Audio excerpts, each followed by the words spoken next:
Very good afternoon everyone. कैसे हैं आप सभी लोग और आप लोग की स्टडी कैसी चल रही हैं? आज मैं आपके साथ डिस्कस करने वाली हूँ practice sets 11। Every practice sets में जैसा कि आप सभी को पता है ऑलमोस्ट 125 क्वेश्चंस, इवन आपके एग्जाम में भी 125 क्वेश्चंस ही आने हैं। तो डेली मैं यहाँ पे आपको प्रैक्टिस करा रही हूँ, साथ के साथ मैं ऑलरेडी क्विज क्लासेस भी स्टार्ट की हूँ। करीबन 3 to 4 मंथ हो गए हैं। अगर आप लोग इंटरेस्टेड होंगे तो उन क्विज क्लासेस को अटेंड कीजिएगा। आप आज ज्वाइन करें या फिर आज के लास्ट टाइम में ज्वाइन करें, आपकी फ़ी उतनी ही लगनी है और इसकी वैलिडिटी आपकी है एंड ऑफ द एग्ज़ाम तक। जब भी आपका एग्ज़ाम होगा आप एवरी डे अटेंड कर सकते हैं। जैसे कि मैंने आपको बताया था कि यूजीसी नेट का मैं बैच लॉन्च की हूँ, क्रैक कोर्स है। तो ये लोग क्रैश कोर्स मतलब ये जो है बेसिकली क्रैश कोर्स में प्रॉपरली आपका यूजीसी नेट या विजुअल आर्ट्स को कंबाइन किया गया है। जो 5 इलेक्टिव हैं इनको अच्छे से कवर करना होगा। Live classes with recorded videos आपको मैं शेयर करूंगी। इवन मतलब जो भी टॉपिक्स हैं सिलेबस के अकॉर्डिंग पूरे टॉपिक्स को क्लियर कराऊंगी।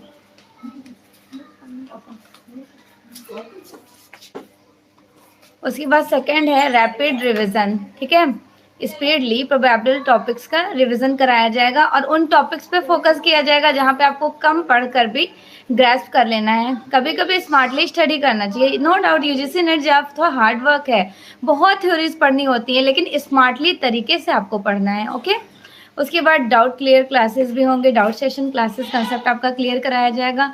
साथ के साथ ये बैच स्टार्ट हो चुका है। जो भी स्टूडेंट इंटरेस्टेड हैं, बस आपके पास मोस्टली 1 मंथ का ही तो टाइम है, दिसंबर में आपका एग्ज़ाम होना है, तो आप इस बैच से ज्वाइन कर सकती हैं। तो यहाँ बहुत अच्छे तरह से आपका पूरा क्लासेस कवर कराया जाएगा। साथ के साथ जो वो पेंटिंग पूछी जाती हैं तो प्रॉपरली मैं पेंटिंग के पिक्चर्स दिखा करके आपको पूरी थ्योरीज पढ़ाऊंगी। और उसके बाद सेकंड क्लासेस आपका वेस्टर्न आर्ट, इंडियन आर्ट सबको कवर अप कराया जाएगा। 2 से 3 आपकी क्लासेस होंगी।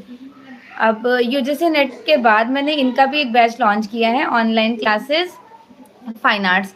जो भी स्टूडेंट यूपी टीजीटी के लिए फॉर्म फिल किए हैं, टीजीटी, पीजीटी, ईएमआरएस या फिर fine arts all competitive exams के लिए इस बैच को ज्वाइन कर सकते हैं। यहाँ पर आपको एवरीडे लाइव क्लासेस मिलेंगी, साथ के साथ 3 क्विज क्लासेस होंगे। मॉर्निंग में 125 एमसीक्यूज क्वेश्चंस प्रैक्टिस कराए जाएंगे। आफ्टरनून में जो 4 PM पे इवनिंग टाइम ड्यूरेशन में क्लासेस होती है वहाँ पे कलाकारों के एमसीक्यूज क्वेश्चंस होंगे और इवनिंग नाइट टाइम ड्यूरेशन में 8 PM पर topic wise MCQs question. For example आज हमने आपको प्रागैतिहासिक कला पढ़ाया तो उनसे ही रिलेटेड एमसीक्यूज क्वेश्चन भी पुट अप करूंगी, क्योंकि बेसिक चीज़ ये है कि आपके एग्जाम में थ्योरी नहीं एमसीक्यूज क्वेश्चंस आएंगे। तो थ्योरी स्ट्रॉन्ग करने के बाद जब एमसीक्यूज क्वेश्चन मैं पुट अप करूंगी तो आपका कंसेप्ट क्लियर हो जाएगा।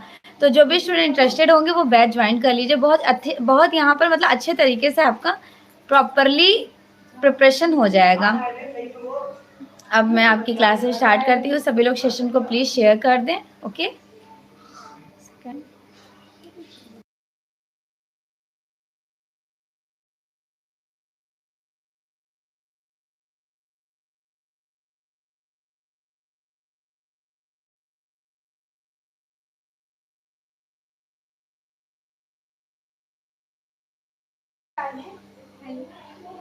क्वेश्चन नंबर फर्स्ट स्क्रीन पर, डांस रियलिटी शो झलक दिखला जा का कौन विजेता कहे जाएंगे?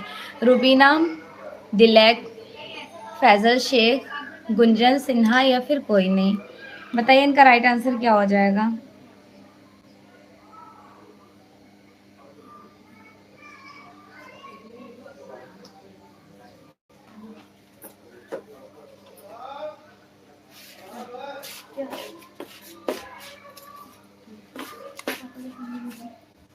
Very good, exactly.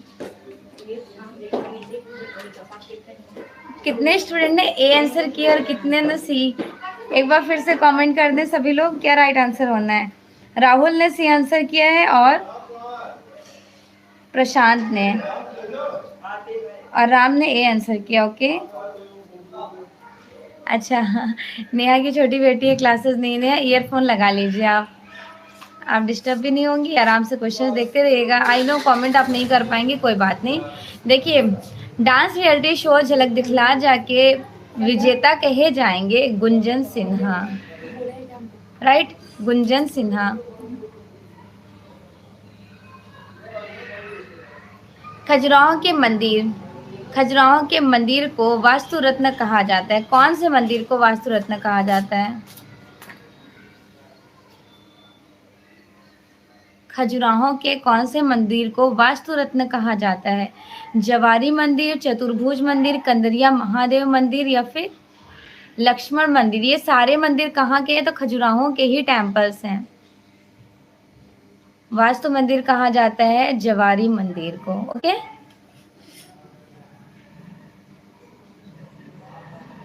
अच्छा, इट्स ओके राहुल, कोई बात नहीं।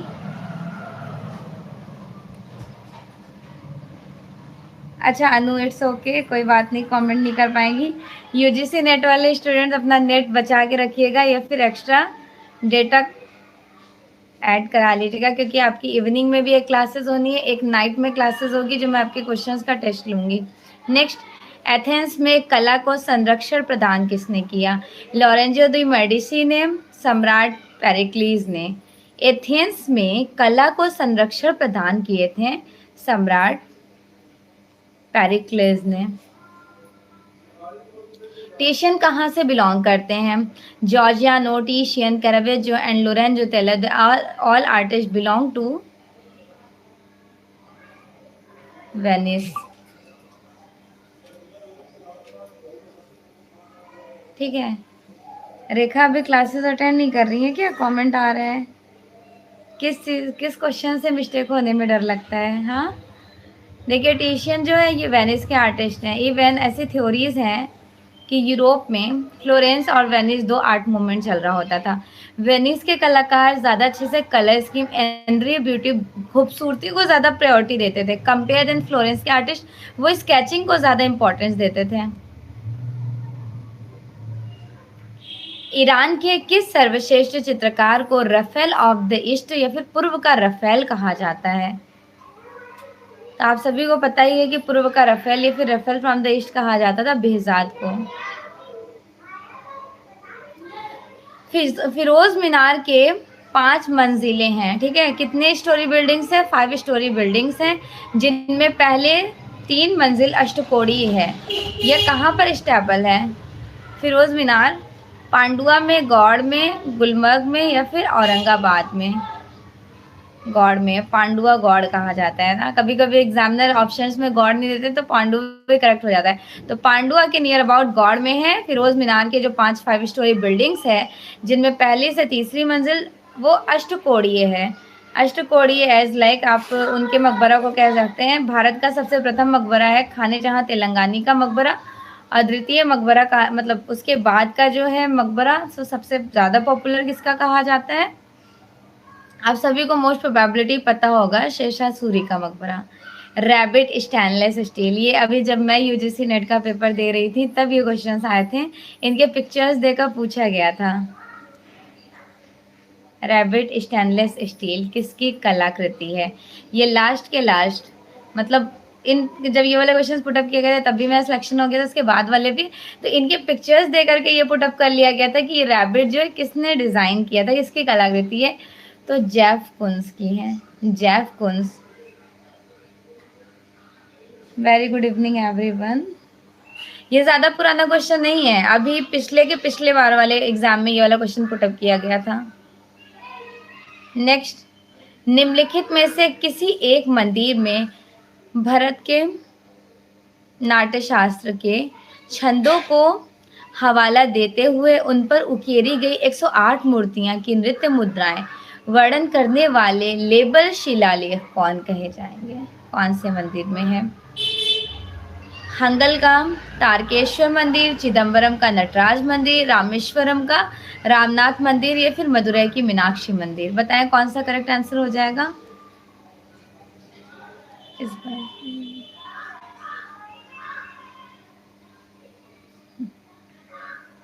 अच्छा, आप लोग कौन सा राइट आंसर कर रहे हैं इस क्वेश्चन का? जिन्होंने बी आंसर किया है मोस्टली उन स्टूडेंट्स का करेक्ट है। क्या हो गया? रेखा परेशान है, 1 मिनट होल्ड कीजिएगा। देखिए, इसमें वर्णन किया गया था चिदम्बरम के नटराज मंदिर का, राइट? चिदम्बरम के नटराज मंदिर।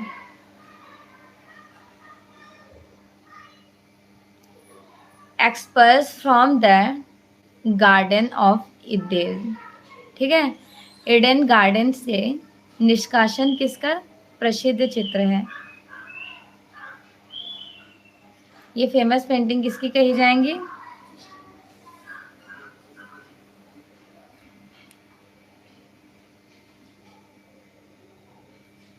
अच्छा, वेरी गुड दीपिका, एग्जैक्टली मेसाचियो। ठीक है। किसने ये स्टेटमेंट कहा है कि पेंटिंग एक आध्यात्मिक वस्तु है? आध्यात्मिक एज लाइक उसको बस विजुलाइज करके कैप्चर किया जाता है। ये स्टेटमेंट कहा था एक great artist Leonardo da Vinci ने। आईहोल का लाडखान मंदिर का आपको टाइम सेलेक्ट करना है। लाडखान मंदिर आईहोल की कब से कब तक की हैं? 5वीं शती की, 7वीं से 8वीं शती की, 11वीं शती या फिर 11वीं से 13वीं शती? आईहोल का लाडखान मंदिर बहुत ज़्यादा पॉपुलर है, इवन एग्जाम में यहाँ से काफ़ी बार क्वेश्चंस पूछे जा चुके हैं। बताएं। Very good afternoon Ragini. देखिए, जिन्होंने बी आंसर किया उनका करेक्ट आंसर है 7वीं से 8वीं शती। शोभा सिंह क्यों पॉपुलर है? शोभा सिंह ये बेसिकली कहाँ से बिलोंग करेंगे? मूर्तिकार हैं। आप इनके नेम में सिंह लगाया सर नेम, दैट मीन्स ये पंजाबी, पंजाब के हैं। नेक्स्ट, 1712 के टाइम ड्यूरेशन में भारत के दक्षिणी पूर्वी तट पर किन मशीनरियों ने टैंके बार में एक इस्टेब्लिशमेंट करते हैं, प्रेस लगाते हैं टैंके बार में? डच मशीनरी, मद्रास मशीनरी, पुर्तगाली या फिर डेनमार्क? आपने इसे अटेंड भी किया होगा, प्रैक्टिस वगैरह में इम्पॉर्टेंट है। डेनमार्क मशीनरी के थ्रू लगा था। एक पुस्तक को स्पाइन, स्पाइन बेसिकली क्या होता है? फॉर एग्जाम्पल आप एज्यूम करें ये बुक है, तो ये जो बुक की थिकनेस होती है, इसकी मोटाई, तो इसकी मोटाई को बोलेंगे स्पाइन। ड्रॉ करके एक बार बता देती हूँ। सपोज करें कोई भी बुक होंगी, उस बुक की जो थिकनेस होती है ना, उसकी मोटाई, इस थिकनेस को बोलते हैं स्पाइन। समझ गए? पुस्तक की मोटाई को। मुगल कलम के अंतिम चित्रकार कौन कहे जाते थे? मुगल कलम के अंतिम चित्रकार थे उस्ताद राम प्रसाद, राइट। हाथी की पीठ गज पृष्ठाकार की भांति कहाँ आपको देखने को मिलेगा? सांची का मंदिर तो ऐसा है नहीं, गुप्त काल वाला। देवगढ़ का दशावतार मंदिर, ये भी गुप्त काल वाला, ये भी ऐसा नहीं है। महाबलीपुरम, ये पल्लव काल का युधिष्ठिर रथ, ये भी नहीं रहा था। तो जो ऐहोल का है एब्सिडल प्लान वाला, बेसिकली क्या होता है ये? तो इस तरह से मूवमेंट होता है, इस तरह से मूवमेंट। फॉर एग्जाम्पल हम अपने यहाँ पे ऐसे कर दें तो इनको एब्सिडल प्लान कहा जाएगा। इस तरह की चीज़ों को एब्सिडल प्लान कहा जाता है, जो थोड़ा सा डोम की टाइप की होती हैं। क्लियर, समझ गए आप? चलिए अगला बताती हूँ। राइट आंसर डी हो जाना है। कैलाशनाथ टेम्पल, इस मंदिर को 7वीं शती में पल्लव शासकों के द्वारा नरसिंह वर्मन ने इसका स्टैबल करते हैं। ठीक है, पल्लव शासक नरसिंह वर्मन इसका स्टैबल करते हैं। कहाँ पर है? तो ये है कांचीपुरम। कांचीपुरम का कैलाशनाथ टेम्पल द्रविड़ शैली की सबसे सर्वप्रथम कही जाती है और सबसे सर्वश्रेष्ठ बृहदेश्वर टेम्पल कहा जाता है। सारनाथ का धमेक स्तूप एक भव्य बेलनाकार इमारत है, किस टाइम ड्यूरेशन का? मौर्य, शुंग, गुप्त या फिर पल्लव? सारनाथ का जो धमेक स्तूप है वो किस टाइम ड्यूरेशन का इम्पोर्टेंट कहा जाएगा? सारनाथ का धमेक स्तूप गुप्त काल का। नेक्स्ट, 1966, ये तो क्वेश्चन की मुझे जरूरत नहीं पड़ेगी, आप लोग डायरेक्टली से देख कर विजुलाइज करके आंसर करेंगे। चोलामंडल ग्रुप का एस्टैब्लिशमेंट करते हैं के.सी.एस. पानिकर 1966 में। 1944 में ये ग्रुप आर्टिस्ट ग्रुप एसोसिएशन का भी एस्टैब्लिशमेंट करते हैं, ये भी ध्यान रखें। ब्राजील के रियो डी जेनेरियो में स्मारकीय मूर्ति क्राइस्ट द रेडीमर घिया पत्थर में स्टैबल किया गया था। क्राइस्ट द रेडीमर, तो आपको पता है ना, क्राइस्ट द रेडीमर ब्राजील की जो विश्व की 7 अजूबों में इनको इंक्लूडेड किया जाता है।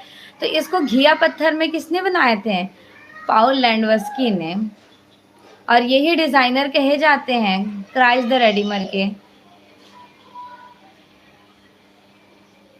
किस चित्रकार की कृतियां India at a glass of absinthe करके ये फुल है, इनका नेम प्रकाशित हुआ था, जिनमें लखनऊ यूनिवर्सिटी में एज ए टीचर इनरोल्ड हुआ किया गया था 1925 टू 45।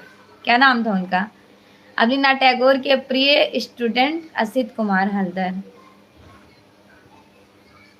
राग दीपक तथा रागिनी भैरव प्रेजेंटली भारत कला भवन और इलाहाबाद में संग्रहित ये फेमस पोथियां किसके टाइम ड्यूरेशन में चित्रित की गई थी? बूंदी शैली में। बट यहाँ पे पूछा गया राग विराग। राग विराग के प्रसिद्ध उपन्यासकार कौन कहे जाएंगे?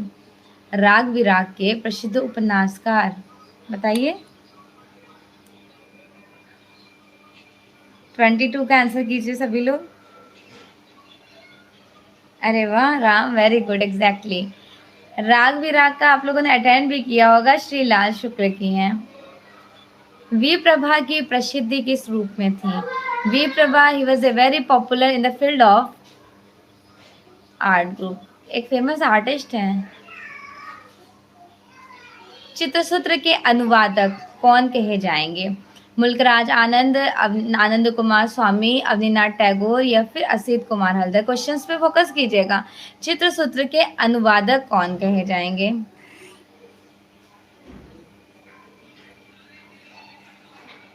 Very good Rahul, Rahul Ram and Ragnar's Ansh. कुछ स्टूडेंट ने करेक्ट आंसर किए, कुछ लोग थोड़ा सा क्वेश्चंस में कंफ्यूज हो रहे हैं। चलिए मैं दो आपको ऑप्शंस इलेबरेट कर देती हूँ। मुल्कराज आनंद हटा देती हूँ और अवनीनाथ टैगोर। अब बताइए आनंद कुमार स्वामी होंगे या फिर असित कुमार हल्दर? Everyone says. अंश बोल रहे हैं मैम रॉन्ग हो गया। नहीं, रॉन्ग तो नहीं हुआ, अभी तक तो आपका रॉन्ग नहीं हुआ, सही तो आंसर कर रहे थे।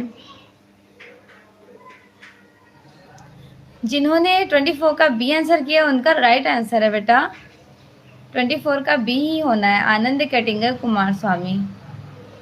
क्वेश्चंस का आंसर करने के बाद आप लोग कंफ्यूज ना रहा कीजिए, बिल्कुल श्योरिटी से पकड़े रहा कीजिए कि नहीं मैंने पढ़ा होगा तभी तो ये आंसर कर रहा हूँ, कोई हवा हवा में तो कर नहीं देता है। चलिए अगला देखिए। राजस्थान में चित्रकला का पुनर्जागरण किसके द्वारा किया जाता है? राजस्थान में चित्रकला का पुनर्जागरण असित कुमार हल्दर पहले एज ए टीचर इनरोल्ड होते हैं राजस्थान में। उसके बाद जब वो उनकी नियुक्ति हो जाती है लखनऊ कला विद्यालय में, तो यहाँ पर as a teacher Shailendranath day का शिफ्टिंग होता है। तो शैलेंद्रनाथ डे को राजस्थान की चित्रकला का पुनर्जागरण कहा गया था। पाल मूर्तियों और कांस्य प्रतिमाओं का एक महत्वपूर्ण केंद्र कौन सा कहा जाएगा? पाल मूर्तियां एवं कांस्य प्रतिमाएं। पाल शैली का दो फेमस था ना, नालंदा एंड कुर्की हार, तो यहाँ पे कुर्की हार भी आप ऐड कर लीजिए। और दो कलाकार कौन फेमस थे? दोनों कलाकार का नाम बताइए। आर्टिस्ट का क्या नाम था? धीमान तथा वित्तपान नाम था ना। चलिए अगला वर्ड देखते हैं। राजा रानी मंदिर कहाँ पर स्टेबल है? राजा रानी मंदिर कांचीपुरम, भुवनेश्वर, पुरी या फिर ग्वालियर? राजा रानी मंदिर है भुवनेश्वर में, ठीक है।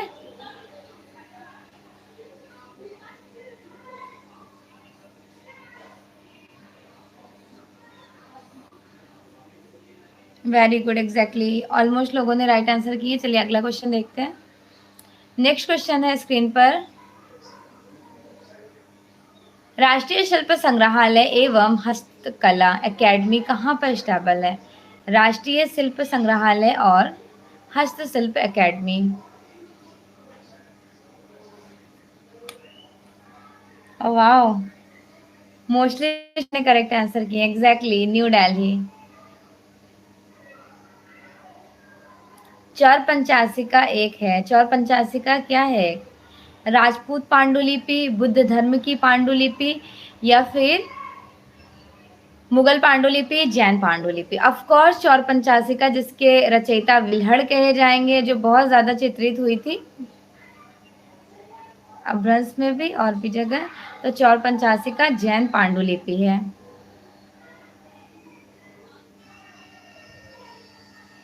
गणपति द स्थपति, ये तो एक फिलोसफर्स थे, ठीक है। यहाँ पे क्वेश्चंस में पूछा गया है गणपति द वरियर नामक चित्र किसकी है। गणपति द वरियर उन्होंने बनाए थे जो जिनके टाइगर इन द मूनलाइट बहुत ज्यादा पॉपुलर है, क्या नाम था उनका, जोगेन चौधरी। बी एन जिज्जा कहाँ से बिलोंग करते हैं, बी एन जिज्जा यूपी के कलाकार, जब मैं पढ़ाऊंगी तो उनके उस नोट्स में आप देखिएगा दिल्ली से बिलोंग करते हैं। भित्ति चित्र के सबसे प्राचीन उपलब्ध नमूने कहाँ मिलते हैं, तो ऑफ कोर्स भारत में जो भित्ति चित्र की शुरुआत होती है वो कहाँ से होती है, जोगीमारा की गुफा से होती है ना, जोगीमारा। वीरेश्वर सेन और मोहम्मद हुसैन कहाँ से स्टेपल चित्रकार कहे जाएंगे, वीरेश्वर सेन और मोहम्मद हुसैन, ये दोनों फेमस आर्टिस्ट हैं।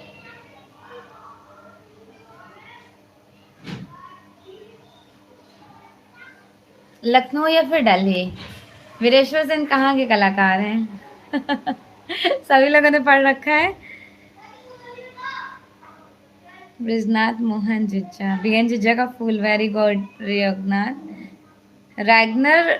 आपने नाम कैसे अपने आईडी का रख रखा है, आपका रियल नेम क्या है। क्वेश्चन नंबर 33 का आंसर बताइए। वेरी गुड, ऑफ कोर्स ये क्वेश्चन तो आप लोगों का गलत होना ही नहीं था, अगर होता तो फिर डांट पड़ जाती। लखनऊ बिल्कुल सही बताया, इसलिए क्योंकि यूपी के कलाकार तो मोस्टली आपको सभी याद हैं। नेक्स्ट देखिए, माता पुत्र की प्रसिद्ध पेंटिंग्स अजंता की किस गुफा से प्राप्त है। माता पुत्र सेम वो वाली पेंटिंग्स है जिनको राहु समर्पण वाली पेंटिंग्स कहा जाता है, केव नंबर 17 से प्राप्त है, राइट। नेक्स्ट, एक दृश्य नृत्य समाज का है, एक दृश्य नृत्य समाज का है जिसमें नाचने वाली मंडल बांधकर छोटे छोटे डंडे लड़ाकर नाच रहे हैं, ये कहाँ पर स्टेबल है। तो पता है एक पेपेट्स वाला बचपन में देखते थे कि ये सर्कस आता था, तो ये स्टोरीज की लाइंस पढ़ के कुछ आपको रिकॉल हो रहा होगा इस तरह का डिटर्मिनेशन। तो यहाँ पे क्या करेक्ट हो जाना है, कौन से की, बाघ की गुफा, जिसकी खोज 1818 में डेंजरफील्ड ने की थी। समथिंग न्यू, इनको आप नोट्स में अपने इंक्लूडेड कर लिएगा। चलिए अगला देखते हैं।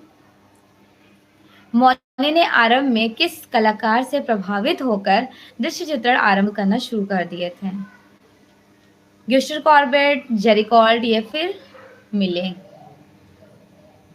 ये इन्फ्लुएंस्ड हुए थे यूजीन बैंडिन से, यूजीन बैंडिन से इन्फ्लुएंस्ड होकर माने ने लैंडस्केप्स बनाना शुरू किए थे।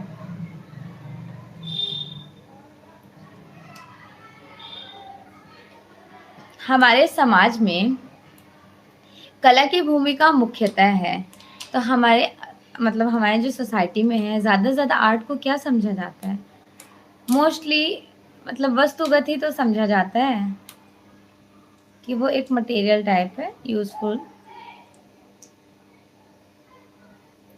बेलूर के चिनकेश्वर मंदिर का निर्माण किसने कराया, विष्णुवर्मन, नरसिंहवर्मन, नरसिंह तृतीय या फिर वीर बल्लास तृतीय, क्या राइट करूं। विष्णुवर्मन कितने स्टूडेंट्स बता रहे हैं, हाँ सेकेंड 38 का जिन्होंने विष्णुवर्मन आंसर किया उनका करेक्ट आंसर है विष्णुवर्मन। भारत में सर्वप्रथम किस कलाकार ने अपने चित्रों की एग्जीबिशंस लगाई थी, तो सबसे पहली बार कौन लगाएगा, ये क्वेश्चन आप according to date of birth भी सॉल्व कर सकते हैं। और वैसे तो आपको पता होगा ना, इंडिया में firstly exhibitions starting date of birth देखा जाए तो 1848 में जिनका जन्म हुआ था उन्होंने ही लगाना है, राजा रवि वर्मा ने, right. Somnath Horwal, he was very popular, print maker थे और क्या क्या थे, भित्ति चित्रकार थे या फिर ए बी दोनों, या इनमें से कोई नहीं। अच्छे से सोच समझ के इस क्वेश्चन का आंसर कीजिएगा, क्वेश्चंस को अच्छे से समझिए।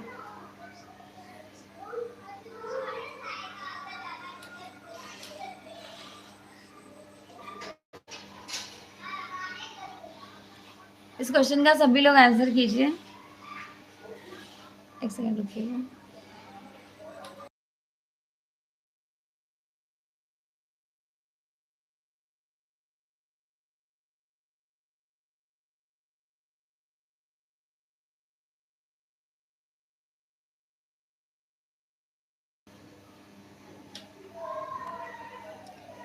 जिनका जन्म 1921 ईस्वी में चटगांव बांग्लादेश में हुआ था।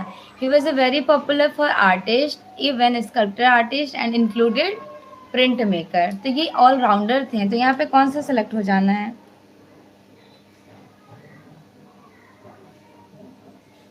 Everyone says A right answer, very good, exactly A ही राइट होना है, जस्ट बिकॉज इन्होंने एक्चुअल में कोई म्यूरल्स नहीं बनाए थे। पेपर पल्प का इन्वेंशन किया था नो डाउट, लेकिन वो म्यूरल नहीं था, वो क्या कहा जाएगा, पेपर पल्प। उनकी प्रिंट मेकिंग एक अलग हो जाती है। अब पेपर पल्प वो ग्राफिक में ही तो उसका डेवलप करते हैं, बट इनको भित्ति चित्रकार नहीं कहा गया है, ऐसा इस प्रैक्टिसेस में बताया जा रहा है। अगला देखिए, कौन सा चित्र पैब्लो पिकासो ने नहीं बनाई थी? 3 गर्ल्स भी इनकी हैं, 3 स्त्रियां, 3 वुमेन, और नीला घर भी बनाए थे, अभिनय की स्त्रियां भी बनाए थे। तो ताश के खेल, द कार्ड प्लेयर इन्होंने नहीं बनाया, तो किसने बनाया the card player? The card player इनके द्वारा बनाई नहीं गई है, तो किसके द्वारा बनाई गई है द कार्ड प्लेयर? 2 ऑप्शंस दे रही हूँ, बताइए, कैरावेजियो या फिर पॉल सेज़ान।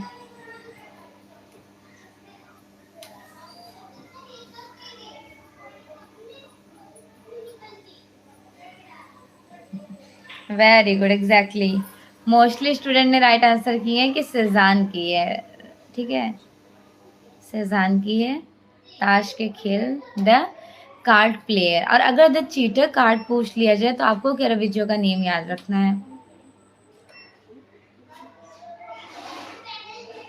1674 के टाइम ड्यूरेशन में निम्नलिखित में से ईस्ट इंडिया कंपनी के किस दलाल ने शिवाजी महाराज से प्रेस खरीदी थी? 1674 में रामचंद्र रॉय ने, बीर चंद्र रॉय, जोसेफ सेफर्ड या फिर भीमजी पारेख? भीमजी पारेख ने परचेज की। शीतल मार्शल का एक्चुअल रिलीजियस क्या है? 1934, सभी को पता है कि इसको सर्वप्रथम टी.एस. गोपीनाथ ने खोज किए, और देखा किसने था? प्रोफेसर ध्रुवील ने खोज किए थे और सर्वप्रथम टी.एस. गोपीनाथ ने देखे थे। शीतल मार्शल का एक्चुअल अर्थ होता है जैन संत सिद्धों का निवास, so here the right answer is B. Hamzanama की पेंटिंग्स टोटल 360 स्टोरीज हैं, 2400 paintings included in Hamzanama, and also Hamzanama जिसके 12 स्टोरीज खंड में डिवाइडेशन किया जाता है, इसके 4 खंड हुमायूं के समय में मीर सैयद अली चित्रित करते हैं। बचा जो 8 खंड उसको अब्दुल समद सिराजी अकबर के देखरेख में चित्रित किए। रॉय कृष्णदास का ये कहना है, उनका ये बिलीव है, इन्होंने ये स्टेटमेंट दिया था कि जितनी भी पेंटिंग हमजानामा की बनाई गई हैं वो सारी अकबर के ही समय की बनाई गई हैं। किसने कहा था? रॉय कृष्णदास ने कहा था, ठीक है। इसके अन्य कौन से नाम है? तो जामुराद। यहाँ पे जो है फैब्रिक क्लॉथ, अगर इसका साइज पूछ लिया जाए तो 68x52, ठीक है, साइज है। बरूक शैली डेवलप्ड हुआ 1600 टू 1750 तक चला था। कहाँ पर डेवलप्ड हुआ? इटली में। माइकल एंजिलो दी कैरावेजियो जन्मदाता फाउंडर कहे जाते हैं। नेक्स्ट क्वेश्चन है स्क्रीन पर, मथुरा मूर्ति कला में कौन सा प्रस्तर युक्त यूज किया गया? तो मोस्टली मथुरा मूर्ति कला में यूज किया जाता था रेड सैंडस्टोन, वो भी चित्तेदार, आपने देखा होगा, जिसमें थोड़ा स्पॉट होते हैं, white red spot stone. Next,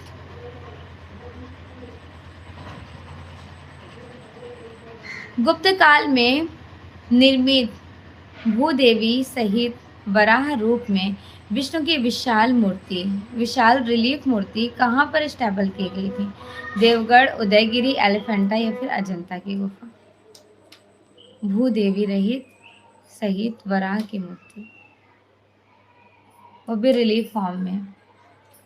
firstly आपको उदयगिरी केव में देखने को मिलेगा, ये विदिशा में है, सबसे प्राचीन। विश्व की प्राचीनतम अस्तित्वमान विशाल मूर्ति का नाम बताएं। विश्व की सबसे प्राचीनतम कौन सी है? बामियान बुद्ध है, रोड्स की विशाल मूर्ति, ओलंपियस की ज्यूस का या फिर गीजा का स्फिंक्स? सबसे प्राचीन आपको पता है कौन सा है? सबसे प्राचीन तो विनस ऑफ विलेंड्राफ है जो ऑस्ट्रिया में है। उसके बाद ये गीजा वाली बहुत पॉपुलर स्फिंक्स, तो ये स्फिंक्स जिनका चेहरा ह्यूमन बीइंग का था और पूरी जो बॉडी थी वो लायन की थी, बहुत ह्यूज फॉर्म में बनाया गया था। इजिप्ट में 3 थे पिरामिड, खुफरे, खफरे और मैंकुरे। खुफरे सबसे बड़ा पिरामिड था, खफरे सेकंड नंबर और मैंकुरे ये सबसे छोटा पिरामिड था। जो खफरे था बीच वाला पिरामिड, उसी के सेंटर में स्फिंक्स को बनाया गया था। चलिए नेक्स्ट देखते हैं। निम्नलिखित में से कौन सा एक युग्म सही सुमेलित नहीं है? रामकिंग का बैल, संथाल परिवार, प्रदोष दास गुप्ता, दुल्हन ब्राइड, पीलू पचकाने वाला, अप्रदन या फिर चिंतामणि कर श्रम की वजह। तो जिनको नहीं भी पता होगा वो डायरेक्टली से श्रम की वजह नाम सुन के ही क्लियरिफाई कर लेंगे। ये तो प्रदोष दास गुप्ता की थी, ना कि चिंतामणि कर। तो ये वाला स्टेटमेंट रॉन्ग हो जाना है। बाकी जो 3 है आप उनको याद कर लीजिए, ठीक है। और वैसे ब्राइड उन्होंने भी बनाए हैं, धनराज भगत की भी बहुत पॉपुलर है, कास्ट में उन्होंने बनाए थे। एलोरा में बुद्ध धर्मीय गुफाओं की एकमात्र चैत्य गृह कौन सी है? एलोरा की चैत्य गुफाएं कौन सी है? तो सबसे पहले 1 से लेकर के 12 नंबर तक की गुफा कही जाती है बौद्ध धर्म से संबंधित, 13 से 29 तक की कही जाती हैं ब्राह्मण धर्म से संबंधित, तथा 30 से 34 नंबर की 5 गुफाएं हैं जैन धर्म से संबंधित। तो आप यहाँ पे अपना स्टेटमेंट क्लियरिफाई कर सकते हैं कि 10 होगा, 11, 12 या फिर 14। एलोरा के बुद्ध धर्मीय गुफाओं में से एकमात्र चैत्य कौन सी है?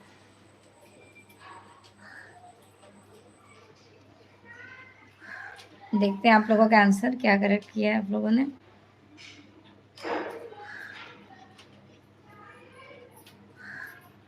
अपूर्वा पूछ रही हैं कि मैम आप विजुअल आर्ट्स का कोर्स कंप्लीट करा रहे हो। बिल्कुल, मैं कोर्स भी कंप्लीट करा रही हूँ, पूरे नोट्स भी शेयर करूँगी। नोट्स के साथ साथ आपका मतलब ग्रुप डिस्कशन भी होगा सभी टॉपिक को लेकर कि कौन कौन सी चीज़ें आपको कम टाइम में, ये कह लीजिए कि मैं बहुत अच्छे तरीके से पूरी तैयारी करा दूंगी। और जब एग्ज़ाम का फाइनल आपका जब डेट आ जाएगा कि 1 हफ्ता 10-15 दिन बाद एग्ज़ाम है, तो उस 10 से 15 दिन में पूरा विजुअल आर्ट का सिलेबस रिविज़न कराऊंगी। भले आपका एक मतलब लाइव क्लासेस में 5 से 6 घंटे, जितने भी घंटे लगेंगे मेरा टेंशन मत लिएगा, बस आप लोगों को डेडिकेशन के साथ पढ़ना होगा, ये सोच करके कि बस आपको क्रैक करना है। ओके, चलिए फिर अगला क्वेश्चन देख लें। ओफो अपूर्वा, एक ही क्वेश्चंस को कॉपी पेस्ट क्यों कर रही हैं? अच्छा हमने देखा नहीं, रियली सॉरी, एक्चुअली मैं क्वेश्चन सॉल्व करने में लग गई थी। Sorry sorry sorry.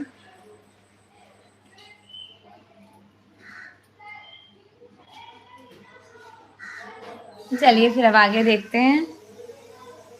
अपूर्वा, अगर आपको बैच ज्वाइन करना होगा तो आप इस नंबर पे कॉल कर लीजिएगा।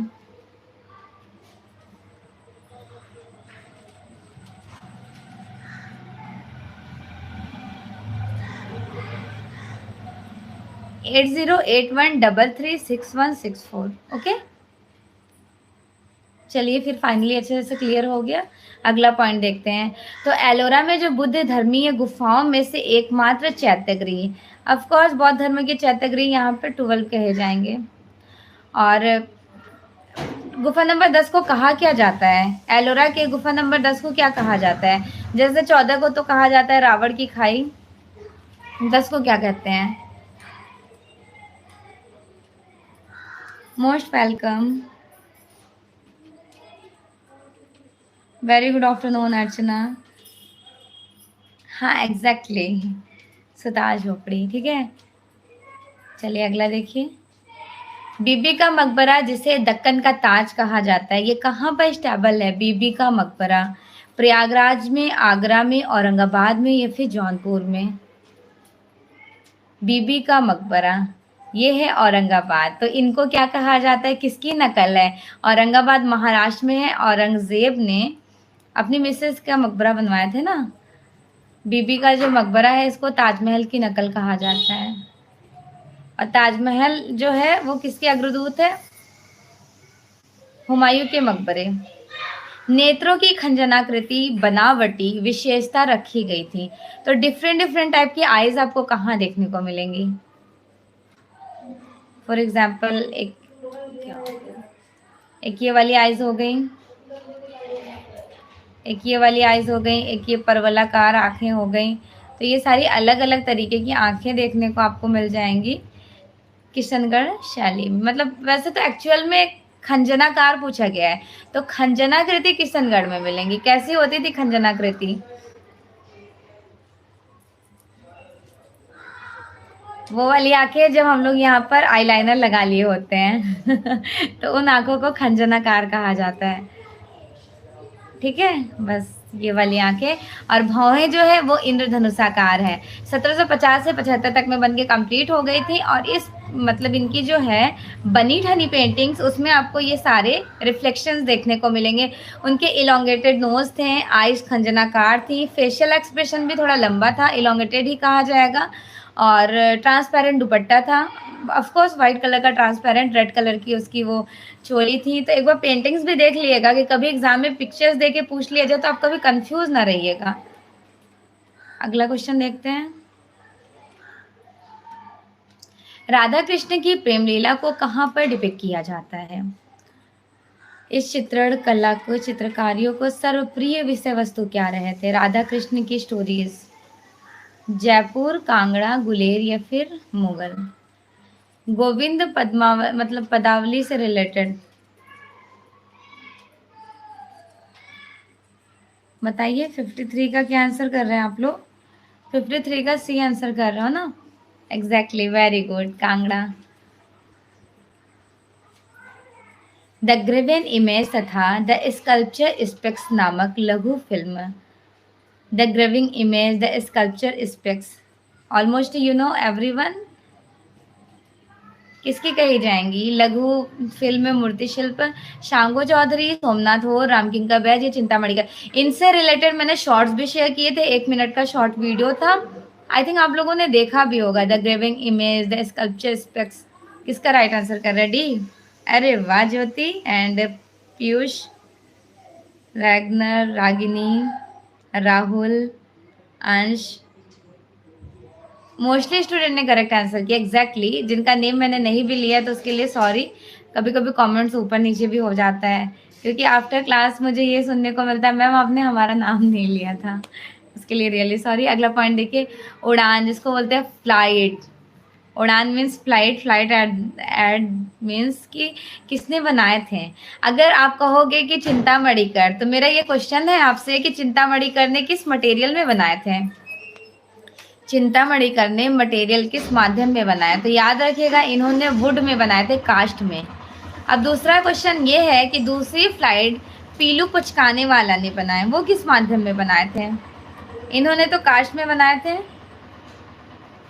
क्या नाम है, चिंतामणिकर ने कास्ट में बनाए थे, और पीलू पुचकाने वाला एल्यूमिनियम में बनाया।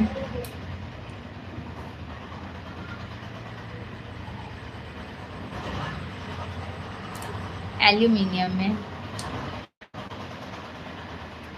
रूसी साहित्य में मानवतावाद के फलस्वरूप चित्रकारों का एक समूह वंडर्ड नाम एक संस्था से जुड़ा हुआ है, जिसका एस्टैब्लिशमेंट क्रामस्योस के नेतृत्व में किया गया था।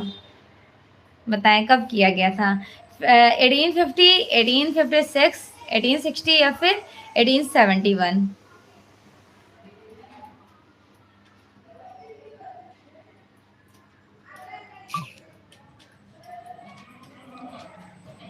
नहीं पता? क्या नहीं पता? कौन सा क्वेश्चन नहीं पता? अरे वाह, चलिए कोई बात नहीं, बता देती हूँ। नहीं पता तो प्लीज़ इनको नोट्स में इंक्लूडेड कर लीजिए। कोशिश किए हैं कुछ स्टूडेंट्स बताने की, लेकिन उनका रॉन्ग हो गया।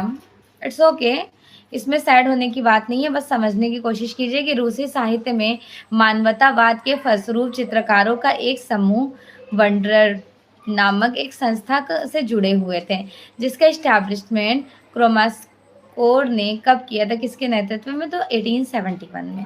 ठीक है, 1871। इट्स ओके, कोई बात नहीं, कुछ कुछ क्वेश्चंस होते हैं समथिंग न्यू, तो इनको याद कर लीजिएगा। अगला देखते हैं। जयपुर में कला शिक्षा की विधिवत शुरुआत करने के लिए 1864 में मदरसा हुनरी नाम से एक संस्था खोली गई। किसके थ्रू? सवाई जयराम सिंह, महाराजा सवाई राम सिंह, सुजान सिंह या फिर सवाई प्रताप प्रताप सिंह। मदरसा हुनरी कहाँ पर? तो सिटी पैलेस के बादल महल में, राजस्थान का, इम्पोर्टेंट है। अरे वाह, मोस्टली स्टूडेंट ने C, exactly C is the right answer, Maharaja Sawai Ram Singh. और डिजाइनर या फिर संस्थापक एक कहे जाते हैं, उनका याद रखिएगा सीए वेलेंस्टाइन है। जैसे खोजकर्ता जिनको कहा जाता है, फॉर एग्जाम्पल मद्रास कला विद्यालय का किसने किया था? मद्रास कला विद्यालय का कहा जाता है ना कि एक चिकित्सक थे अलेक्जेंडर हंट, उन्होंने अपनी ज़मीन कुछ एकड़ दे दी थी, वहाँ पे इस्टेब्लिशमेंट होता है। तो उसी तरह से ये जो है राजस्थान कला विद्यालय, ये सिटी पैलेस के बादल महल में स्टेबल हुआ था, जिसके फाउंडर कहे जाते हैं सीए वेलेंस्टाइन। आर्द्र कागज का प्रयोग प्रिंटिंग में किया जाता है। आर्द्र कागज दैट मीन्स थोड़ा सा डम पेपर, डम एज लाइक कि पूरी तरह से गीला ना हो, थोड़ा सा बस डीप करके निकाल लिया गया हो। तो उसमें किसमें यूज किया जाएगा? इंटैग्लियो में, लिथोग्राफी, सेरिग्राफी या फिर फोटोग्राफी? बताएं।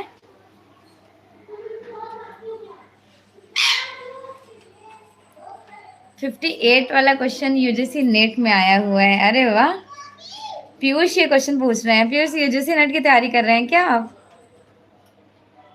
अगर मैं बोलूं कि आया हुआ है, और सिर्फ आया हुआ नहीं है, repeated, multi times repeated questions हैं, एटलीस्ट अगर हार्डली बात किया जाए, जब मैं क्वेश्चंस पेपर जब सॉल्व कर रही होती थी तो इन सारे क्वेश्चंस को, जैसे प्रिंट मेकिंग के क्वेश्चन को मैं अलग से नोट्स में इंक्लूड करती थी, स्कल्पचर का अलग से, तो रिविजन जब करती थी तो देखती थी कौन सा क्वेश्चन कितने बार रिपीट हुआ है। तो ये आर्द्र कागज वाला काफी बार रिपीटेड क्वेश्चन है। 58 का कुछ स्टूडेंट्स ने बी आंसर कर दिया। बी कैसे होगा बेटा? बी बिल्कुल भी नहीं हो सकता है। नहीं, आया हुआ क्वेश्चन कैसे गलत हो रहा है? थोड़ा सा डेडिकेशन के साथ सोचिए ना। मैंने आपको ग्राफिक आर्ट सब कुछ शुरू में ही पढ़ा दिया था, आज की 1 साल पहले, ताकि कोई परेशानी ना हो। अगर अभी तक आप लोगों ने वो वीडियोस मिस कर दिए या फिर भूल गए, आपको याद नहीं आ रहा, तो फिर से जाके रीबैक करके उनको देख लीजिए।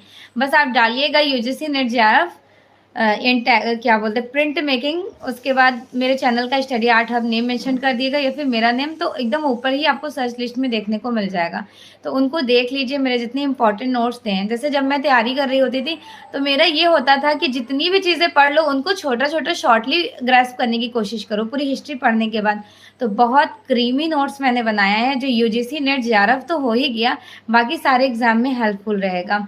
तो आर्द्र कागज का यूज किया जाता था इंटैग्लियो में। तो what is the basic information of intaglio? Intaglio sunken area, अंदर की तरफ। जैसे फॉर एग्जांपल ये एक प्लेट है, ये एक प्लेट है, तो अंदर की तरफ इंक जाएगा, ना कि ऊपर की तरफ। ऊपर की तरफ इंक लगेगा तो आपका रिलीफ हो जाएगा, अंदर इंक फील होगा, वो इंटैग्लियो। और आर्द्र कागज का क्यों यूज किया जाता था? ताकि ये इंक जो अंदर फील है, हल्का सा डम पेपर होगा तो वो बहुत जल्दी ग्रेस्प करेगा, खींचेगा कलर्स को। और अगर यही सूखा कलर होगा तो जल्दी खींच नहीं पाएगा।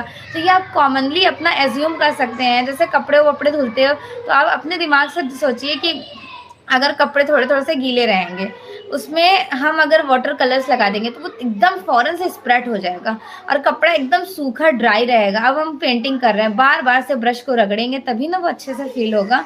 तो ये आपका एज ए नेचुरली है कि आप इनको समझने की कोशिश करें तो क्वेश्चन गलत नहीं होगा। और मैं शॉक्ड हूँ कि किसी स्टूडेंट ने इस क्वेश्चन का राइट आंसर क्यों नहीं किया। इन सारे छोटे छोटे क्वेश्चंस पे फोकस किया करें। यही सारे क्वेश्चंस है जहाँ पे कम पढ़ के भी ज़्यादा स्कोर किया जाने वाला, और डेफिनेटली से क्वेश्चंस पुटअप किए जाते हैं। प्रारंभिक पुनरुत्थान कालीन कला में परिप्रेक्ष्य पर्सपेक्टिव टेक्निक को किसने डेवलप किया था? पर्सपेक्टिव को मैसाचियो ने पेंटिंग्स में किए थे और पाओलो चेलो ने वास्तुकला में किए।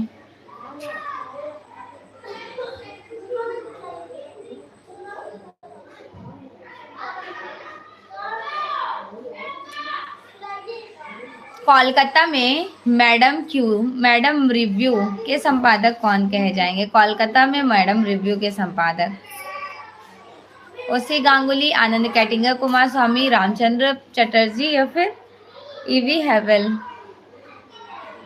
अच्छा, B B B, everyone says B. चलिए, सभी लोगों ने स्पीडली आंसर दिया है तो करेक्ट ही देंगे। Exactly, Ramchandra Chatterjee. He has long way to go, लंबे समय तक चलने वाले जो एक बहुत बड़ा सा बनाया गया है कांस्य में प्रतिमा, ही has long way to go, ये किसके थ्रू रिप्रेजेंट किया गया था? देव प्रसाद रॉय चौधरी के द्वारा। मध्य प्रदेश के होशंगाबाद में नर्मदा नदी के उद्गम में स्थल आदमगढ़ जलाशय की खोज किसके द्वारा की गई थी? आदमगढ़ जलाशय, आदमगढ़ पूछे जा रहे हैं, होशंगाबाद। मनोरंजन घोष ने 1922 ईस्वी में किए थे ना, मनोरंजन घोष ने 1922 ईस्वी में। ठीक है। डीएच गार्डन पंचमढ़ी की पेंटिंग्स का डेवलपमेंट करते हैं 1936 में, और 32 में हंटर ने खोज किया था पंचमढ़ी का। वीएस वाकड़कर उज्जैन यूनिवर्सिटी के प्रोफेसर, इन्होंने किसकी खोज किए थे? भीमबेटका की। जगदीश गुप्त, आपको प्रागैतिहासिक कला वाली पुस्तक है, ये इनकी कही जाएंगी। नगरीय प्रचारणी सभा का इस्टेब्लिशमेंट कब हुआ था? 16 जुलाई 1893, 1 मई 1910, 28 अगस्त 1905 या फिर 8 जनवरी 1885। कौन सा करेक्ट हो जाएगा?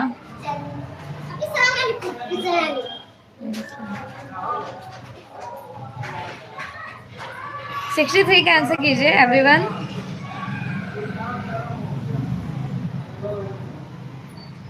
Very good, exactly. जिन्होंने ए आंसर किया उनका राइट है 16 जुलाई 1893।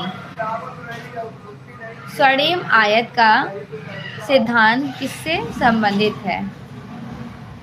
यूक्लिड ने जो गोल्डन सेक्शंस का रेशियो बताया था 2.3, 5.8 या फिर 8.12, तो ये सरफेस को डिटरमाइन करता है, अंतराल को। फॉर एग्जाम्पल पेंटिंग करने का कोई भी अंतराल, हमने ये आईपैड लिया तो ये भी हमारा अंतराल हो सकता है। अगर हम इस पर पेंटिंग कर दें तो ये एक हमारा सरफेस हो जाएगा। तो कलाकार का कार्य कक्ष जो होता है उसे ही अंतराल कहा जाता है, एज लाइक प्रैक्टिकली अगर आप देखें तो। स्वर्णिम विभाजन रूल्स फॉलो किए जाते हैं, डिवाइडेशन।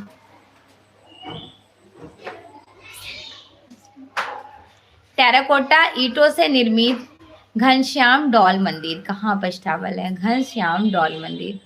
This one is very important question. Shivsagar Assam, Prayagraj Uttar Pradesh, Devprayag Uttarakhand या फिर मालवा मध्य प्रदेश। बताइए कौन सा सही हो जाएगा 65 का?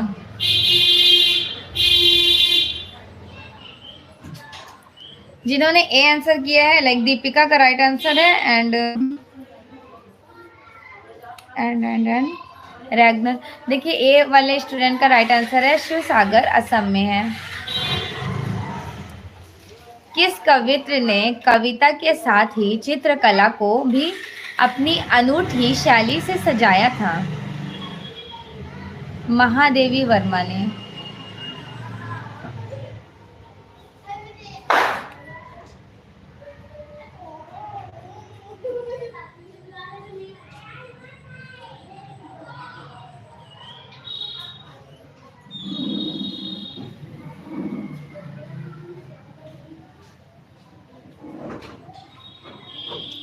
रसमीमांसा किसका ग्रंथ है? रसमीमांसा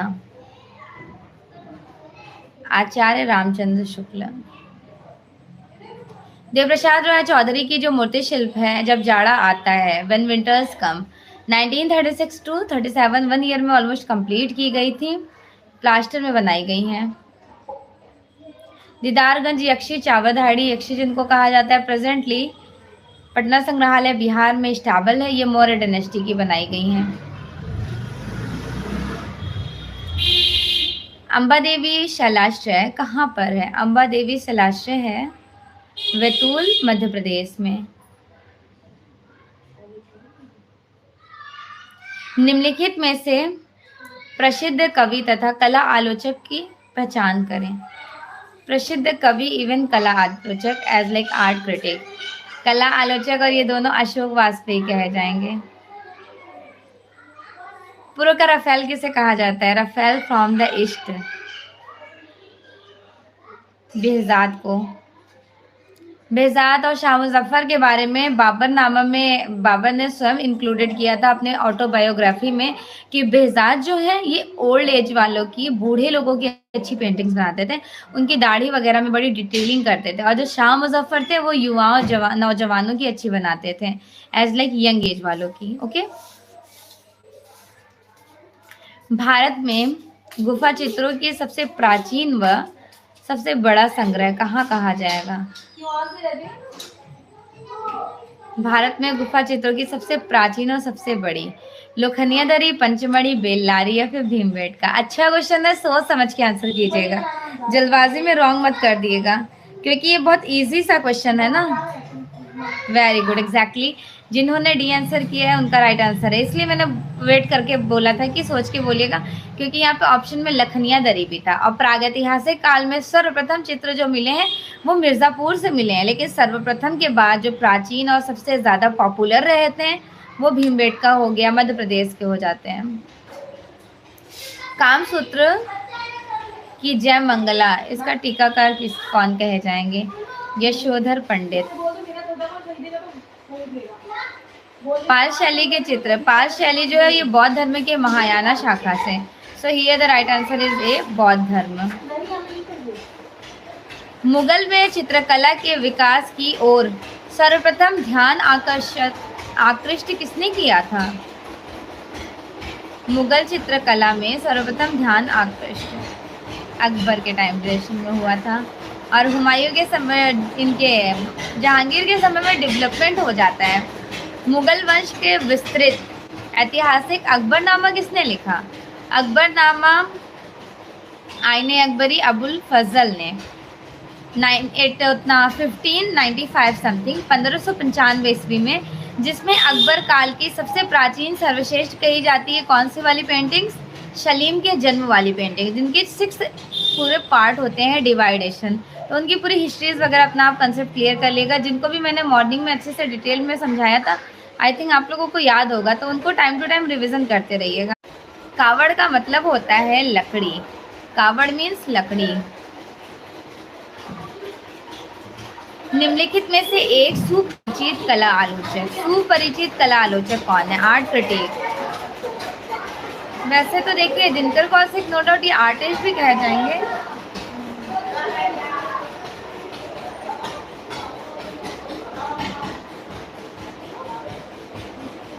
क्या सभी के साइड से बफरिंग हो रहा है? अभी स्क्रीन क्लियर है? यहाँ तो बिल्कुल सही है, शायद आप लोग एक बार अपना नेट चेक कीजिए।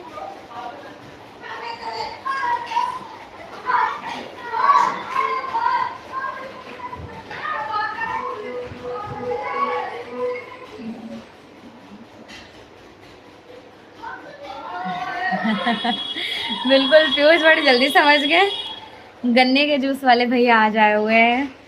सोचिए आप लोग मेरे साथ क्लास करते करते मुझे तो लगता है पूरे मेरे मोहल्ले में घूम भी लेते होंगे। इतना बैकग्राउंड से शोर होता है, पता है, इतना मैंने बच्चों को बोल दिया प्लीज़ प्लीज़ प्लीज़, इतना रिक्वेस्ट की, तो छोटे छोटे बच्चे बोलते हैं ओके मैम, अब हम लोग यहाँ पे खेलने नहीं आया करेंगे। तो हम क्या फिर कहाँ जाओगे खेलने? तो बोलते कोई बात नहीं, हम अपने घर पर ही ऐसे ही बस बैठे रहेंगे, और आपकी जब क्लास हो जाया करेगी तब हम थोड़ा 1 घंटे प्ले कर लेंगे। हम कहते एक काम करना, तुम लोग आ जाना 3:30 बजे से 4:30 बजे तक, जितना शोर करना होगा बैठ के अच्छे से शोर करना। तो आज पता है नीचे बैकग्राउंड से आवाज़ इसलिए आपको नहीं आ रही होगी क्योंकि जितने भी मेरे कॉलोनी के छोटे छोटे बच्चे हैं, हमने उनको मना कर दिया था, वो लोग मान भी गए, इतने स्वीट हैं। बोले कोई बात नहीं, आप अच्छे से पढ़ा लें और हम 3:30 बजे आके खेल लेंगे। चलिए अगला देखिए, दिनकर कौशिक करेक्ट हो जाएंगे, क्योंकि मुझे अच्छा भी नहीं लगता था। बच्चों का ख्वाहिश होता है, अभी हम लोग छोटे होते हैं, हमें कोई डांट देता है कि शोर ना करो, तो कितना हर्ट हो जाता है कि यार हर वक्त ये मना ही करती रहती हैं। तो वैसे ही बच्चों की भी तो लाइफ स्टाइल होती है। कला में पुनर्जागरण आंदोलन के नेता कौन कहे जाएंगे? ऑफ कोर्स अवनीनाथ टैगोर ही कहे जाएंगे। निम्नलिखित में से एक नंदलाल बोस के छात्र कला भवन में अध्यापक वरिष्ठ रहे थे, कौन थे?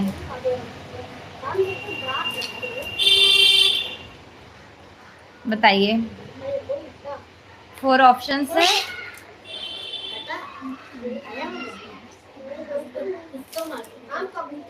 अच्छा, अभी स्क्रीन क्लियर है?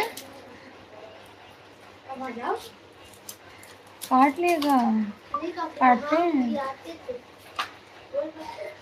तुम्हें डर नहीं लग रहा है? अच्छा 84 का आंसर कीजिए।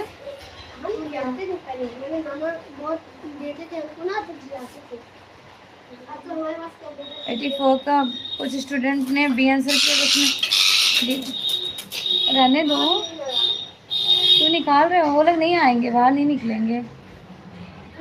84 का कौन सा वाला आंसर आप लोग कर रहे हैं?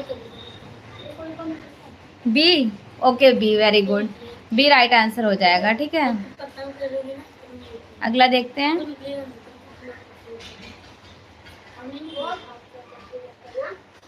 शांति निकेतन के कला भवन का जो इस्टेब्लिशमेंट किया था, किसने किया था? शांति निकेतन में कला भवन, देखिए पहले तो इनके फादर ने ही किया था, देवेंद्रनाथ टैगोर ने 1868 समथिंग 1867। फिर उसके बाद 1901 में रविन्द्रनाथ टैगोर ने स्टैबल किया। फिर 1919 में इसी शांति निकेतन में जो बना था कला भवन 1919 में ये प्रॉपर नेम दिया गया। 1921 में इसे विश्व भारती यूनिवर्सिटी नेम से इवेल्युएट कर दिया गया। तो सारे ही पॉइंट्स आपको अपने जहन में रखना है। The Indian society of oriental art के तत्वावधान में प्रकाशित होने वाली प्रतिष्ठित पत्रिका रूपम पत्रिका के संपादक कौन कहे जाएंगे? रूपम पत्रिका के जो है संपादक,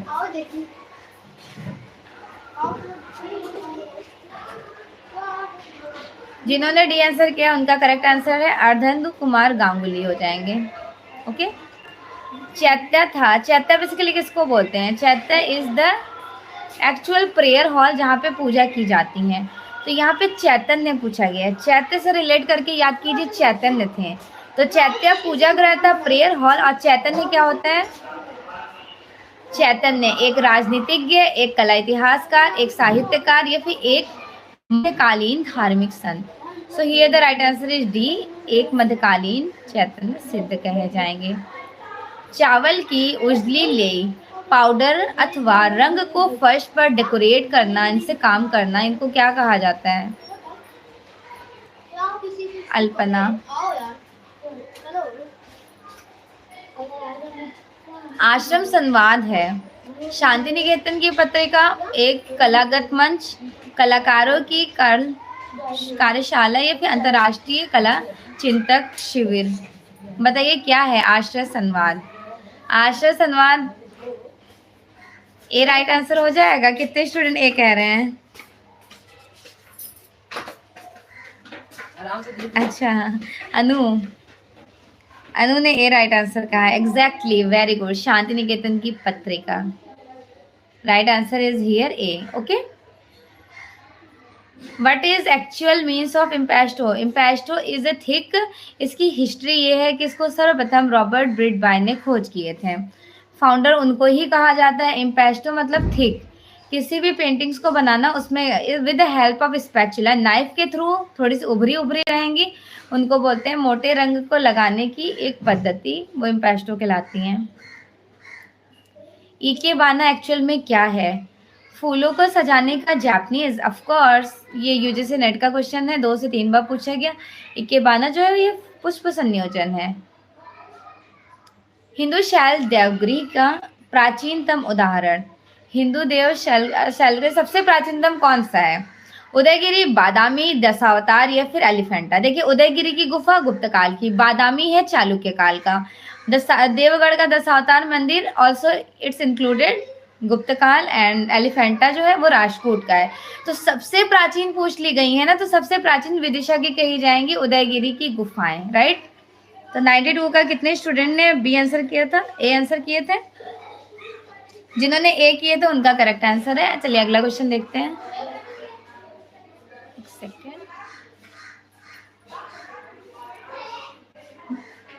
बरहाजरिया शैलाश्रय कहाँ पर स्टेबल है? कोरबा छत्तीसगढ़, मिर्जापुर, सांची मध्य प्रदेश या फिर बहरमपुर भोपाल? 93 का क्या राइट आंसर हो जाना है? 93, हाँ अंश, एग्जैक्टली 92 का ए करेक्ट होगा। ओके बेटा, 93 का भी बता दीजिए।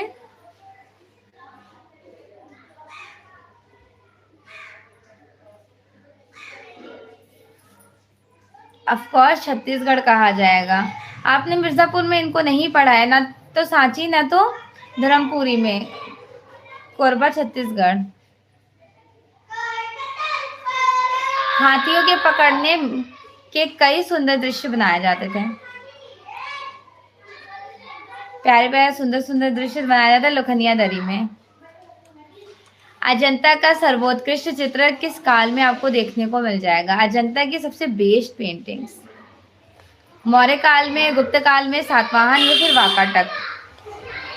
सबसे बेस्ट आपको गुप्त काल में देखने को मिलेगा। राजस्थानी शैली का जन्म हुआ था। रूट ऑफ अभ्रंश स्कूल, अभ्रंश स्कूल का रूट है। क्यूरसक्यूलर लाइट एंड शेड का एक टेक्निक है जिसका डेवलपमेंट किए थे लियोनार्डो दा विंसी ने। तो ये छाया प्रकाश को डिटरमाइन करता है। कौन से मुगल चित्रकार जादुई उपनाम से कविताएं करते थे? जुदाई उपनाम से। तो देखिए जुदाई उपनाम से कविताएं थे मीर सैयद अली, तो इसलिए इनको मीर सैयद अली जुदाई भी कहा जाता है। और अब्दुल समद सिराजी को सिराजी सरनेम इनका लगाया गया है टाइटल, क्योंकि ये सिराज नगर के निवासी थे इसलिए। ईरानी शैली के सर्वोत्कृष्ट या फिर सबसे बेस्ट चित्रकार कौन माने जाते हैं? बेहजाद, मंसूर, बसावन या फिर अबुल हसन।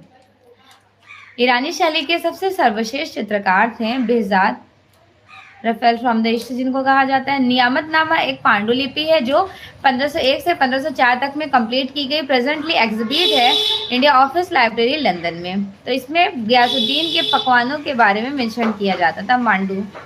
मांडू में चित्रित की गई है, इंडिया ऑफिस लाइब्रेरी में एग्जिबिट है। और इसमें कुकिंग के बारे में, अच्छे अच्छे डिशेस के बारे में मेंशन किया गया है। कंकाली टीला की मूर्तियां प्रमुखतः किस धार्मिक संप्रदाय की हैं? कंकाली टीला की आपको ज़्यादा से ज़्यादा जैन धर्म से रिलेटेड देखने को मिलेंगी। नेक्स्ट, भारत में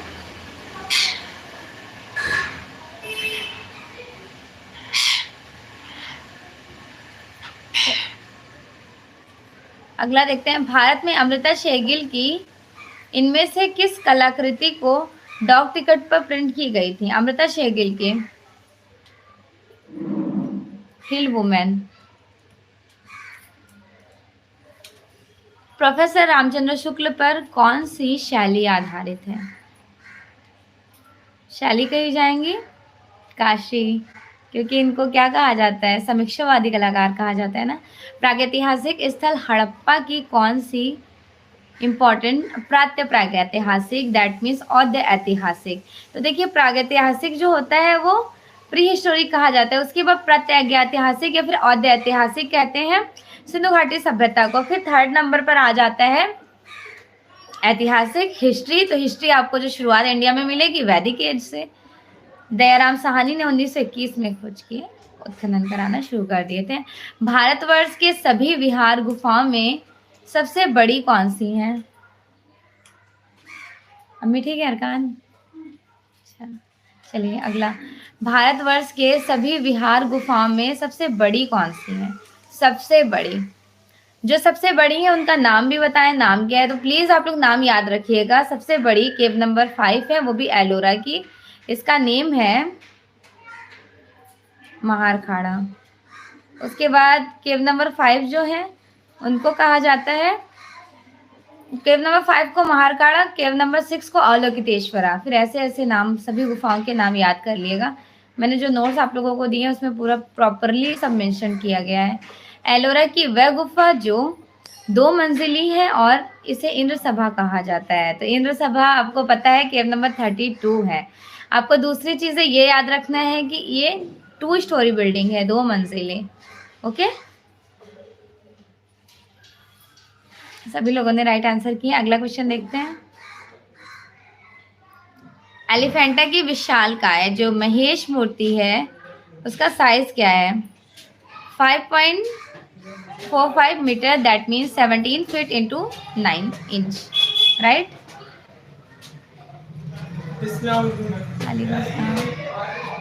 अगला, उखल बंधन 1790 के टाइम ड्यूरेशन में एक प्रसिद्ध चित्र है। तो देखिए मोस्ट ऑफ द टाइम उखल बंधन को आपने कौन सी शैली थी? बसौली शैली में करेक्ट किया होगा, राइट। तो नो डाउट बसौली में तो चित्रित की ही गई हैं, बट हाँ कांगड़ा में भी मिलती हैं सर्वश्रेष्ठ। तो याद रखना है आपको, जो अभी हमने आपका 8 बजे वाला क्विज क्लास लिया था, कल वाली सैटरडे वाली क्विज में आपने ध्यान दिया होगा, मैंने वहां पे डेट मेंशन किया था 1719। तो जो 1790 का है वो कांगड़ा शैली का है। ओके,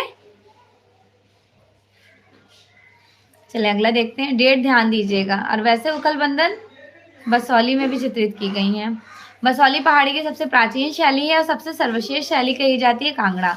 मंजूषा आर्ट गैलरी कहाँ पर स्टेबल है? मंजूषा आर्ट गैलरी है भागलपुर, बिहार में। किसने लोक कला को लेकर अभिनव प्रयोग किए थे? लोक कला को लेकर folk art completed in year Yamini Ranjan Roy. Next, प्रसिद्ध कला आलोचक डॉक्टर स्टेला क्रैमरिज के प्रभाव में आकर क्यूबिस्ट घनवाद का प्रयोग 1923 में करने वाले का नाम बताएं। तो प्रॉपरली मेंशन किया गया है टाइम ड्यूरेशन 1923।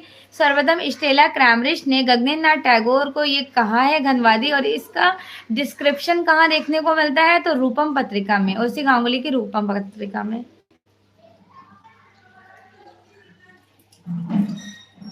तिष्ठरक्षिता का डा शीर्षक चित्र के रचनाकार कौन कहे जाएंगे? तिष्ठरक्षिता है अवनीन्द्रनाथ टैगोर की। ओके,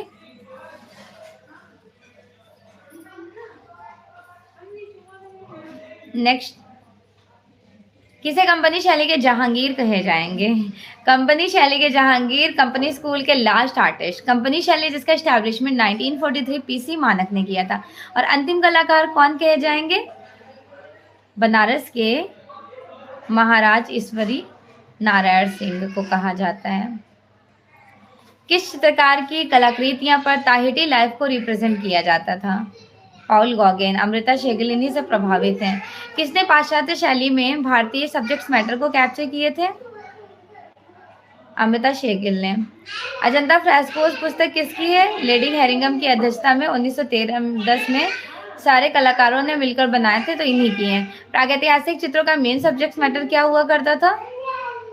हंटिंग सीन, आखेट। गहरी रात में भगवान बुद्ध गृह त्याग। तो ये जो भगवान बुद्ध गृह त्याग कर रहे हैं गुफा नंबर 16 में कर रहे हैं। हमने आपको ऐसे याद कराया था, गृह त्याग करके फिर 17 में जाते हैं। यहाँ से गृह त्याग कर रहे हैं 16 से, तो 17 में राहु समर्पण वाली पेंटिंग्स है। बादामी के चित्रों का जो निर्माण हुआ था चालुक्य काल में। उस्ताद राम प्रसाद किस शैली के प्रसिद्ध चित्रकार कहे जाएंगे? कंपनी शैली। विरहड़ी यक्षी, ये बहुत फेमस रहा था, किसका है? शैलेंद्रनाथ डे का है, शैलेंद्रनाथ डे। और वो भी किसके कहने पर बनाए थे? रॉय कृष्णदास। कहाँ पर एग्जिबिट है इनकी? मेघदूत, रॉय कृष्णदास के कहने पर बनाए थे ना। अगला क्वेश्चन क्या है? एक second. Sir हैवेल government art school Kolkata की उद्भावनात्मक हाथों में नवीन ठाकुर शैली, तो ठाकुर शैली के जनक कहे जाएंगे Abanindranath Tagore. And the next, Sittanavasal की गुफा जिसका एक्चुअल मीनिंग होता है जैन संत सिद्धों का निवास, ये तमिलनाडु के तंजौर पदुकोट्टा नामक स्थान पर है। And here the next question, सवा चश्मे चेहरे किस स्कूल में रिप्रेजेंट किए गए? तो 3 स्कूल में, पाल, अपभ्रंश और एलोरा। बाकी आपको मुगल शैली में, राजस्थानी में 1 चश्मा, कंपनी शैली में 1.5 चश्मा। And here the last question of this screen, इस क्वेश्चन का आंसर कीजिए। मुगल कला के सबसे अधिक प्रभाव किस शैली में देखने को मिलता है? तो मुगल कला का सबसे अधिक प्रभाव आपको देखने को मिलेगा कौन सी शैली में? बीजापुर, क्योंकि आदिल शाह का पोर्ट्रेट बनाने जहांगीर टाइम ड्यूरेशन में जहांगीर ने अपने प्रिय कलाकार को भेजा था, फरूख बेग को, इसलिए। ओके एवरीवन, चलिए फिर क्लासेस ऑफ करते हैं। यूजीसी नेट वालों की क्लासेस 6:15 पर होगी, लिंक आपको ग्रुप में मिल जाएगा। 6:15 पे यूजीसी नेट वालों की क्लासेस होंगी और लिंक आपको ग्रुप में मिल जाएगा। और उसके बाद उनकी 9 बजे वाली क्विज वो टेस्ट होगा, 9 बजे सभी लोगों का टेस्ट होगा। सब लोग रात 9 बजे क्लासेस अटेंड कर लिएगा। Okay, thank you so much everyone.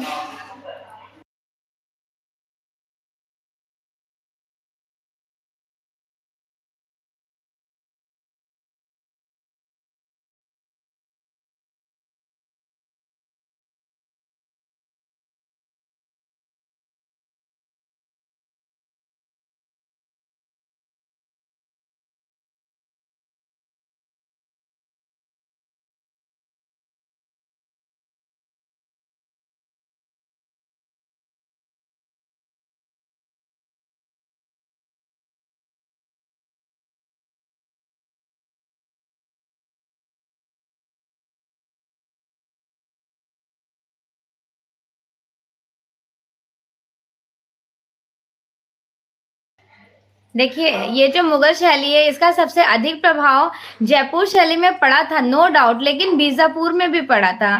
तो यहाँ पे मैं दोनों ही करेक्ट करा देती हूँ, ठीक है। अकॉर्डिंग टू थ्योरीज देखा जाए तो वैसे तो जयपुर ही होना है, बट यहाँ पे बीजापुर को इन ऑप्शंस में सेलेक्ट कराया गया है इस प्रैक्टिस सेट में। इसलिए कराया गया है क्योंकि मुगल कला के सबसे अधिक प्रभाव इसलिए दिखाई दिए, फरूख बेग नामक कलाकार जयपुर जाते हैं और यहाँ जाते हैं, बीजापुर जाते हैं और आदिल शाह का पोर्ट्रेट बनाते हैं। तो अकॉर्डिंग टू ऑप्शन चले दोनों ही करेक्ट कर देते हैं, बट मुझे ऐसा लग रहा है समथिंग यहाँ पे कुछ ना कुछ मिसिंग है, तो दोनों याद रखिए। Okay, thank you so much.